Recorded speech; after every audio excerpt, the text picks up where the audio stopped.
Sarah enjoyed the early morning high-speed ride back to Prague in Max's red Alfa Romeo convertible a lot more than the trip out to Nella in the Skoda with Eleanor. The car was incredible.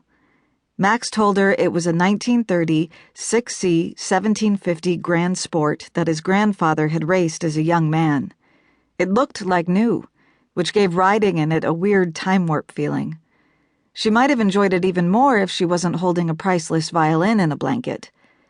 In the early morning light, she had examined the instrument and found its mark. Grancino, anno 1699. Worth more than her mother's house, and yet another item that belonged to the man in the driver's seat.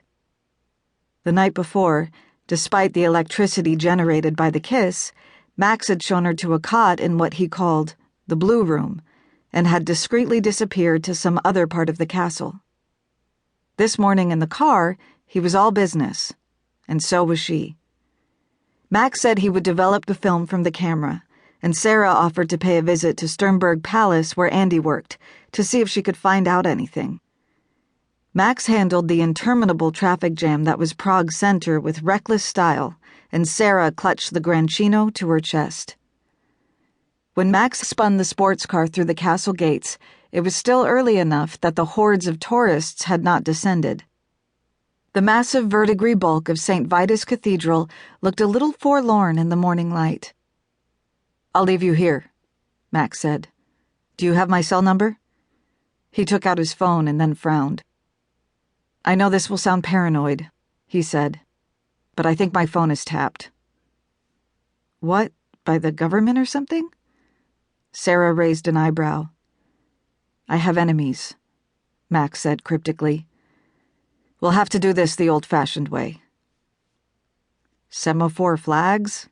Sarah quipped. "Meet me in front of Powder Tower at 4 p.m., Max said seriously.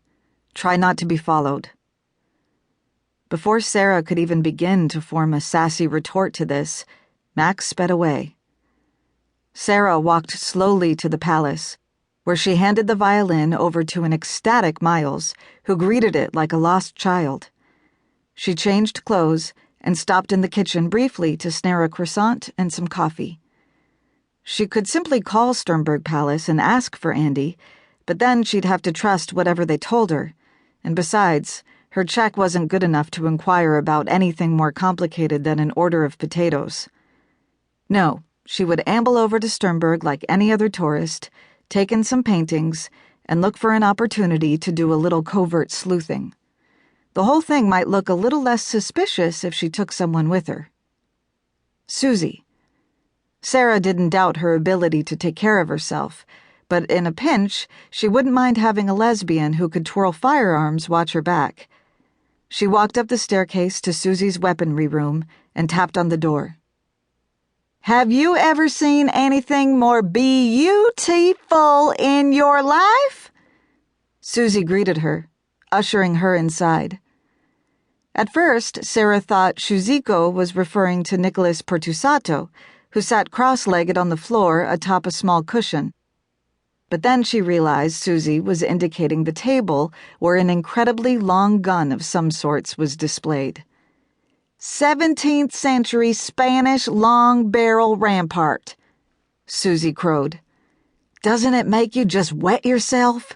I swear to God it makes me hot just looking at it." "It's loaded," said Nicholas from the floor. "So be careful." "He's joking," Susie giggled. "Help me move it, though? I have to clear this room for the painters. I found the most gorgeous red. It's going to make you want to hump the guns, I swear. I'm taking over the Delft China guy's room until they finish." "There's a Delft China guy?" asked Sarah, donning a pair of cotton gloves. "Arrives tomorrow," Susie explained, issuing orders as they lifted the gun. Nicholas trailed behind them as they moved into the adjacent room. "But I'm thinking China doesn't take up much space, so we can share." "Yeah, and firearms in China make a great combo," Sarah said. "Listen, you want to do a little sightseeing with me while your room is getting painted? I thought I'd go look at the Sternberg collection, get a little culture."